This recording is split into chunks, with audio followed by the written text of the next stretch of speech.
C&A, once a dominant force across Europe, closed all 113 of its UK stores in 2001, leaving 4,800 people jobless and erasing a century of presence. This massive visible retreat marked the quiet end for what was once the future of retail. It is a bustling Dutch market street in the 1840s. Horse-drawn carts rumble, vendors hawk their wares, the air thick with the smell of fresh bread and damp earth. Here among the chaos, two brothers, Clemens and August Brenninkmeijer, are about to plant the seeds of an empire. Their small linen business in Sneek, founded in 1841, is traditional, but their vision is anything but.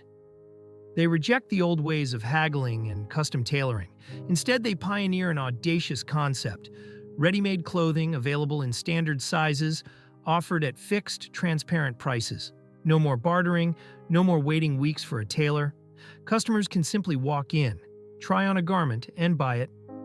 This radical idea, coupled with a revolutionary right-to-return policy, shatters the retail norms of the 19th century. The Brenninkmeijers understand efficiency and scale. They build factories, control their supply chain, and meticulously manage costs to keep prices low. Their motto is simple: offer quality clothing that every family can afford. This blend of innovation and practicality propels C&A to unprecedented growth. By the late 1800s, they expand across the Netherlands. In 1911, they opened their first German store in Berlin, a vast modern department store that dwarfs competitors. The family's influence grows, but their public profile remains remarkably low. They are fiercely private, a trait that will define the company for generations. They operate as an almost invisible hand, guiding a rapidly expanding machine of commerce.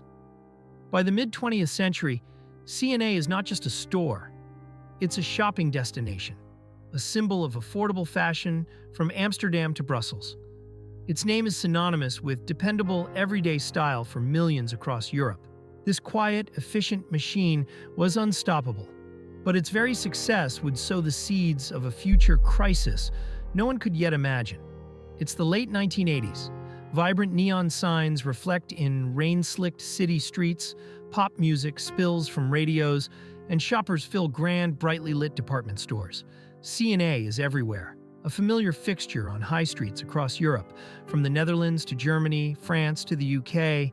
The jingle's C&A mode ist immer günstig. C&A fashion is always affordable, plays constantly, cementing its reputation. But beneath the veneer of continued success, a subtle tremor begins to shake the foundations. While C&A perfected the mass market model, newer, faster competitors are emerging. Brands like Zara, founded in 1975, and H&M, established in 1947 but gaining momentum, revolutionized the game. They offer fast fashion, whisking runway trends from design to store racks in weeks, not months. C&A, with its long production cycles and traditional buying patterns, struggles to keep pace. Its image, once synonymous with affordability and accessibility, begins to morph. Young consumers perceive it as old-fashioned, a place their parents, or even grandparents, shop. The Brenninkmeijer family, now one of the wealthiest and most secretive dynasties in Europe, remains intensely private, operating from behind closed doors. Their decisions are made internally, with little public consultation or transparency. This insular approach, once a strength that allowed for swift, unified action, now becomes a liability. They try to adapt, launching sub-brands like Clockhouse aimed at a younger demographic, but these efforts often feel half-hearted, lacking the edge and authenticity of their new rivals. The quality perception suffers. Shoppers increasingly view C&A as cheap in the pejorative sense, rather than affordable. The brand identity becomes muddled, caught between its legacy as a value retailer and the surging demands for trend-driven, disposable fashion. While its stores remain packed in some markets, the strategic direction is faltering, and the crucial connection with the ever-changing pulse of the fashion world is slowly fading. The world was moving faster than ever, yet C&A, once the vanguard of retail, found itself frozen, unable to adapt, teetering on the edge of an abyss. It's the turn of the millennium, early 2000s. Computers hum in every office, mobile phones are new status symbols, and the internet promises a retail revolution just beginning to unfold. The chickens come home to roost for C&A. On June 19, 2000, the company announces the bombshell. All 113 of its UK stores will close by May 2001. This isn't just a restructuring, it's a full-scale retreat from one of Europe's largest fashion markets, a market C&A had served for nearly 8 decades. The decision, made by the secretive Brenninkmeier family in their characteristic quiet efficiency, sends shockwaves through the industry. Thousands lose their jobs, and iconic high street locations lie empty. The official reasons cited are competitive market conditions and poor trading performance. But the underlying issues are clear. C&A's slow supply chain, outdated collections, poor branding, and failure to engage with the crucial youth market. The UK exit is not an isolated incident. C&A withdraws from Spain and Portugal in 2001 and other smaller European markets in the years that follow.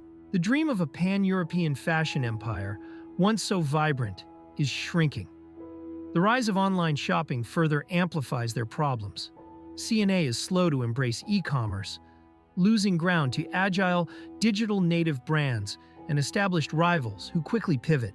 The company embarks on a painful process of consolidation and reevaluation. It refocuses on its core European strongholds, particularly Germany and the Netherlands, where brand loyalty still holds some sway, and expands aggressively into emerging markets like Brazil, Mexico, and China.